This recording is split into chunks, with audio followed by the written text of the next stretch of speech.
Бүгін 6 фракцияның бiri ғана бар деп тарихта сақталды. Бұл факт бұл бүгінгі күнде көрініш. Партиялардың келгенін, кетішін, құрамына кім болуын, қайсы талапкер депутаттық мандатқа ие болуын, қандай саясат жүргізеді, қайсы сөзді айтады, қайсы мыйзам үшін қол қойып, алтын балық болуы же қандай болуын кім шешіп жүрді? Президент жаңағының билігі шешіп жатты.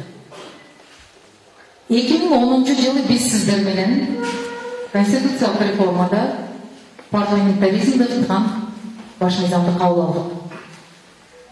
Ал баш мыйзамды иштеп чыгууда бул кишинин салым абдан чоң.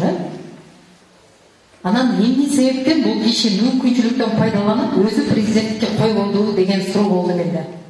Анткени Алмазбек Шашанович Атамбаев президент болуп шайлангандан кийин эртеси эле парламентаризмди күчөтпөй жеке бийлигин күчтөндүрүп, ыйгарым укуктарды көбөйтүп, конституциялык реформага кайра барды.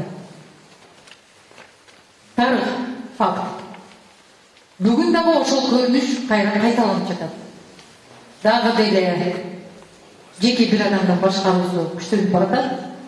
Дагы деле жеке кызыкчылык үчүн биз баш мыйзамды өзгөрттүк. Дагы деле саясатка, жогорку бийликке жагымдуу саясий күчтөрдү ыктап жаткандыгы жалпы көрүп жатабыз, көбүз. Эмнени айткым келет?